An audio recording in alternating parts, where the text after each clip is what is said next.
Okay. So, would you tell me your name?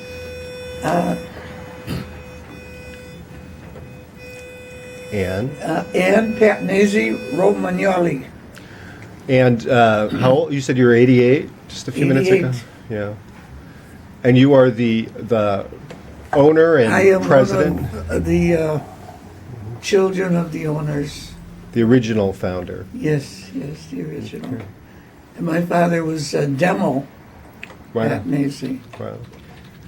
And he's the acknowledged master. Yes. And he was a composer as well, right? He did not. He only made the keyboards on accordions. Okay. At one time, this company made 20 to 25 accordions a week for 30 years. So each person in there had their own share of what they were supposed to make. Like one would make the bass section, one would make the keyboards, and one would plant the bellows, and the tuning was very important. The most important is the tuning on an accordion. That's what projects the sound. Would be just like a car with a motor in it.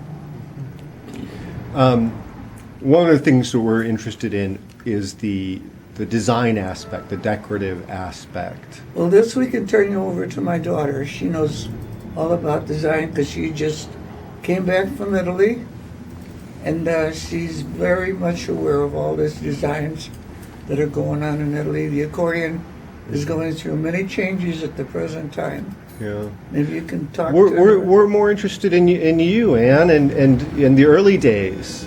What I'm interested in is this evolution to plastic and the cases. Were those jobbed out, or did? No, there we go back to what I said before, was that each employee that the company had made a certain section. The accordion, from what my husband used to say, was composed of 2,000 parts. So the cases would be made out of wood. There's different kinds of wood that encompass the case. The case then is covered with celluloid.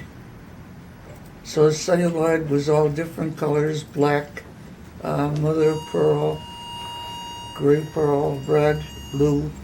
Now they're coming out with orange, purple. There are odd colors, just like if you walk down the street, people wearing shoes. All these shoes are of different colors. They're red and gray. I've seen green and red. So to clarify, there's a wood case and then a flexible celluloid material. Back in the 30s and 40s and 20s, a flexible celluloid material would then be put over that wooden base? It's put over that by dipping it in acetone. Oh, okay. When you dip it and keep it in, not just dip it, you have to let it set there. Right. You can wrap it around the wood and you form whatever you want to form around the wood. See, if you notice, some accordions have indentation around the bases, so the celluloid itself would circulate around the wood. I see. Now, Was that done on site at the original that location? was done on site, yeah. The only thing that was not done on site was the engraving and the grills of the accordions. They had a lot of different designs. Like, for example, that first one up there was made in 1920. Is that the keyboard one, Ruff? Yeah, that's a chromatic.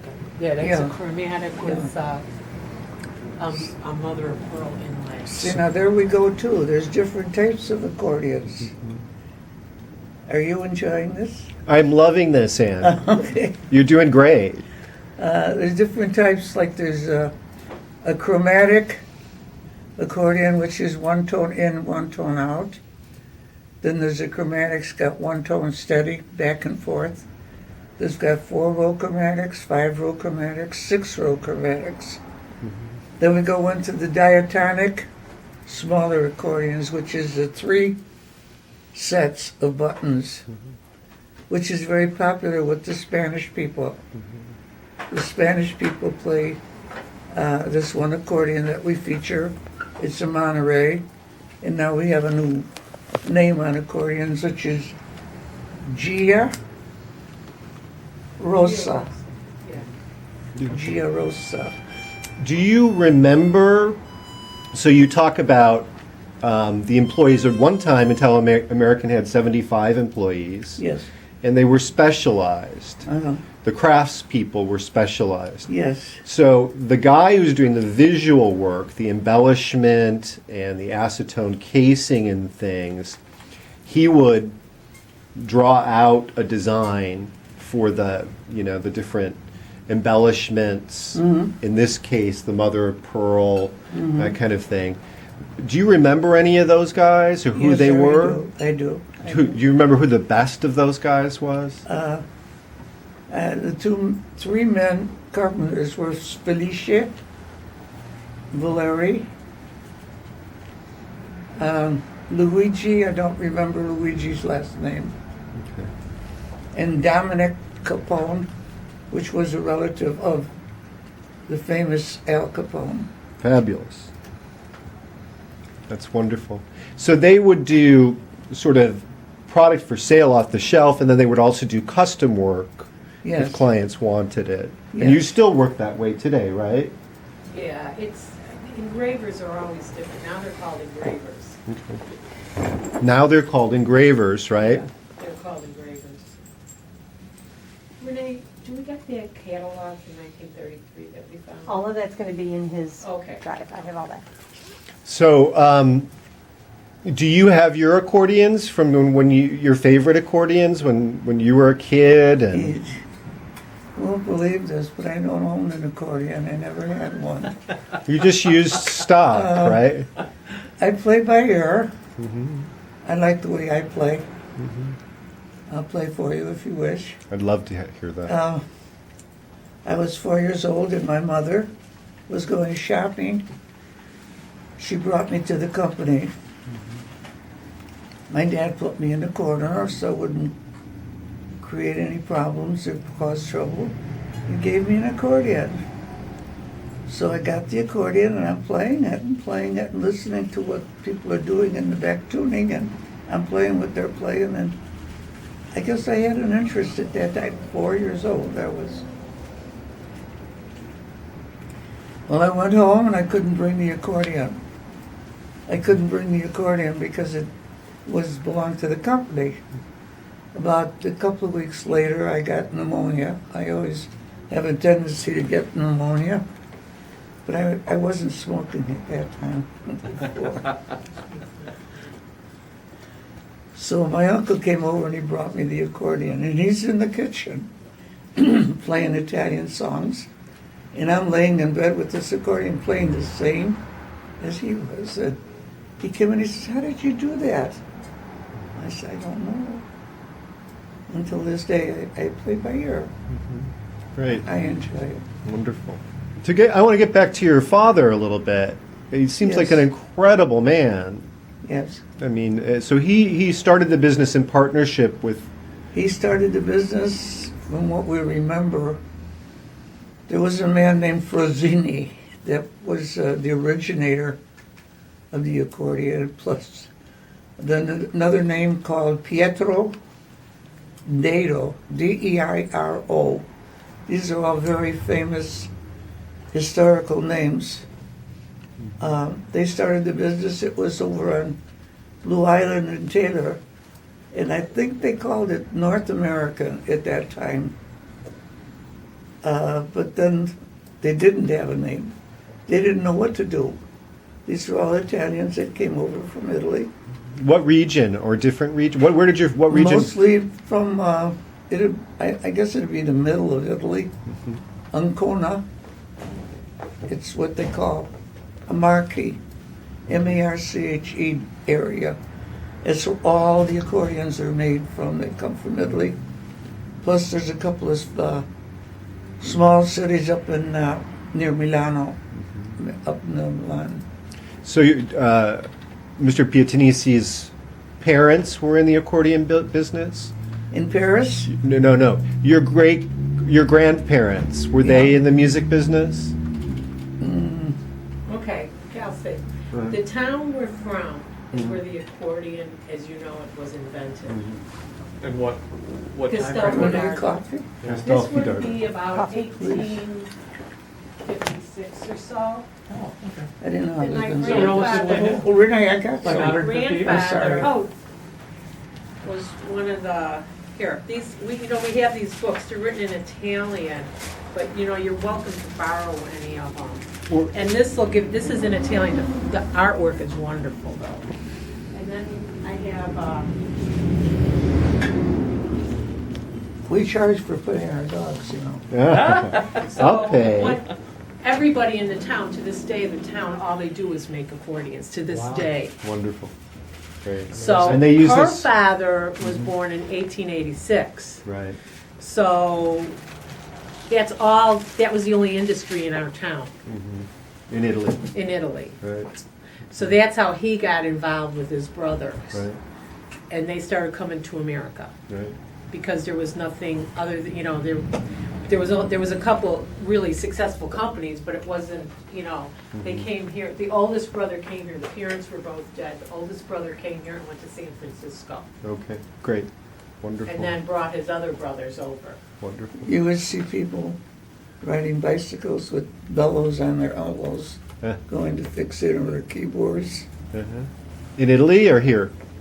Yeah, Out there. In Italy, If you say where we're from in Italy, if you're Italian, it's like Right. saying you're from Hershey, For Pennsylvania. accordions. Everybody knows what you do. Right. So they moved from Blue Island, that's where my dad was, Uh-huh. with his other partners, and they went to 51st near Kedzie. I would say about 1915, 1913, into those years. And then these people come in again to visit. They said, you have to have a name, so let's make it Italy in America, which is Italo in American. Right. Yeah. It's interesting to me that the instrument crosses these cultural boundaries. It's a beloved instrument in the Polish community, the Italian community, and the Mexican community primarily. Were there other firms, like Polish firms, that competed with Italo-American? Oh, New York. My father had 6 brothers. Or were they all using the Italian? 5 of them had different companies. But the big one was Hohner. Hohner in Germany was huge. Oh. Wurlitzer made accordions originally. It's what's interesting to me. This morning I found an ad from 1946, Wurlitzer ad, that features Italo-American. I was going to ask you, so Wurlitzer Michigan? is selling Italo-American. Okay. So, in addition, it seems like, in addition to your school and participating in the orchestras, as a way of marketing the instrument manufacturer, were there other ways? Did you cooperate? How you doing? Other ways to manufacture or Can you to tell us further? market the instruments? Can you talk about marketing a little bit? Yeah, well, there's, I think Wurlitzer, and there was another company called Chicago Accordion Center, was on the back of a catalog Right. book. Right. They had them, but I guess at that time it was all word of mouth. I do see that even as early as 1919, that you're doing print advertising. Italo-American is doing print advertising in especially the classified ads. Excuse me, Yes, Ro, ma'am. can you bring Right them, here. bring him to the back, please? Okay. This is bothering us. We're Bring him to the back, please, we're right now. You know what? Go. Yeah, come on over here. so sorry. Yes, go on. No, it's okay. So marketing, sales and marketing. It was like Cleveland. All of Ohio was a very big market for the company. We had music teachers that made so much income and money from them that they bought Robert Hall stores, and they didn't ever sold the accordions. They would rent the accordions, Right. and yet they would buy them from us and then rent them. Mm-hmm. And this is how They operated, but a lot of Ohio, Dover, Ohio, Ashtabula, Cincinnati, all those are all country. And in St. Louis, I once went to this hotel. This man wrote to us that he would like some more accordions, and I hadn't known about him beforehand. And he said, "You see this hotel?" I said, "Yes." It was a 12-story hotel up in the middle of St. Louis. He said, "Your company bought I got all the accordions from this company." Right. That's great. So there's thousands of them out there. I'm going to make a statement and see if you agree with me or disagree with me. Okay. And you too. So there were bigger companies like Hohner and Wurlitzer, but Italo-American was the bespoked, was like the couture kind of. It was well known primarily because we had good these two brothers were like the key accordion people in America. In the that one was married to Mae West. And Can you imagine? And they had a store in San Francisco. And they were like the key type of people that they've actually sold them. And that's how come we became so, far up there. The relationship between We were very big too. Yeah. But the companies that came in from America, there was a couple companies in Italy that came over even before us, Giuliani, Excelsior, and those people that went to New York. They went back to Italy. They're still they're still Right. there. Right. But we're probably the oldest that's never changed family in America. Right. Let's talk about this gentleman in Mae West because it seems like what? I got this book out, which has got right. this got a really good explanation of everybody. And Let's family tree and everything. why don't we do, Anne? Yeah. Would you play a little bit for me on video, just so we have it for the archive, and then Tell me, what do you like? What is your favorites? something Italian would be great. Okay. What do you want to play? What do you want to play, Matt? The polka tone or the scandali? The small scandali? No, I have to have a smaller one on. Take the small scandali. It's got straps and it looks Right good. over here, though. There's Take this small. the Take blue this. one right up there. Let me see which one that is. This is the Scandali. The nice one. Okay. Scandali meaning scandal. Yeah, this is a really big. They're older than us. They're still in Italy. This is a huge company. This is the most expensive accordion we have in the place right now, just about. Just about. We really appreciate this, Anne. I'm in the wrong kind of a chair here. I I know. understand.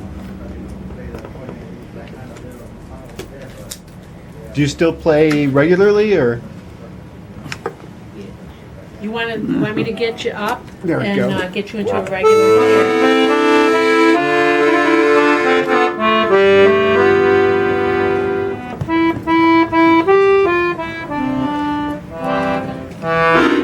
I can't play on this. In the chair? Okay. Yeah. I'll